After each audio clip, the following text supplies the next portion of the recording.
What is your sense? I mean, U.S., despite continued talks about zero exports from Tehran, is there an expectation that this is more talk than action? And do you see more leniency coming in from U.S. yet again?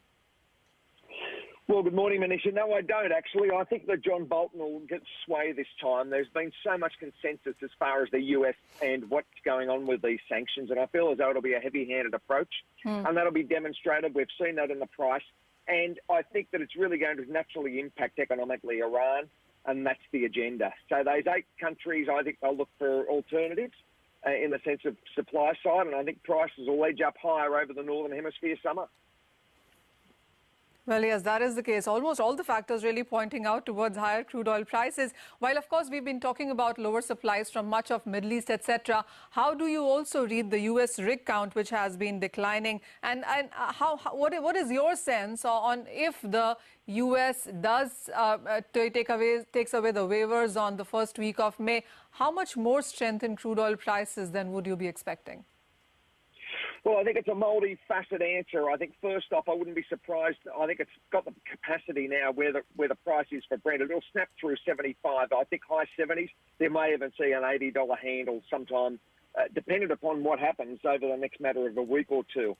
WTI, I think it's got the capacity. It's got very, very bullish, as you mentioned, up 44%.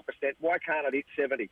Because, we're talking about true value, and we're talking also as far as a stronger demand picture and a stronger, in a lot of ways, U.S. economy and what China's doing, Manisha. So there's the first part. The second part of it is, yeah, the rig count's coming down, but as crude prices edge higher, I tell you what, you'll get more rig guys back on track because they'll see far bigger profitability in being engaged in the market. So I think that there'll be a return there, and U.S. will actually shoot higher numbers over the Northern Hemisphere as far as production. So what is your sense then? I mean, as you said, there is a possibility that we might see $75, even 80 on the higher side for the Brent prices.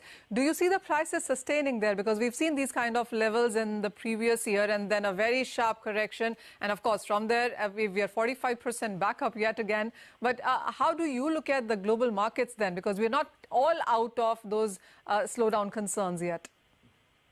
Well, I think the volatility is going to stay. We did say that together sometime in 2018. We said 2019 is going to be an incredibly volatile year, and look what it's generated in the first 3.5 months. Nothing short of incredible when you're looking at what's happening with U.S. equities, what's happening with global crude prices, Chinese equities. There are so many moving parts, U.S. dollar strength, of course, and where does President Trump play in this? Naturally, he will hit the Twitter soon. I mean, he'll be engaged. He just wants to get this first part over the line as far as the sanctions. The next thing is he wants to talk crude prices down, and he'll want them a lot lower than what they are from here. So I think there's so many moving parts and, again, different agendas. So I think it's going to be volatility, and that will remain for 2019. So I'm expecting large spikes. You'll see 15, 20% moves in 2 months, as demonstrated over the last 6 months. Oh, well, yes, we have seen 20% move in the last 2 months. But last question, Peter. I mean, while we all agree that U.S. usually tries to talk the crude oil prices down is what they have been telling OPEC and allies as well. So exactly this U.S. move has taken the prices up by 3% already.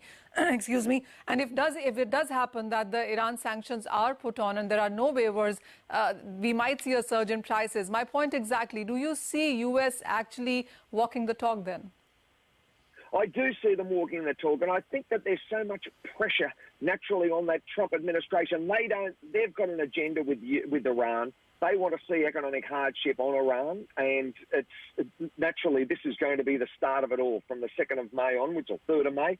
And I think that just reading between the lines, an article coming out, I saw something in the Washington Post, and I think that there's just so much momentum. John Bolton wants action, and they've got to get re-elected. That's their whole agenda, and I think there's going to be onward and upward pressure against certainly Iran. Look out for what happens with Venezuelan crude and, of course, Libya as well.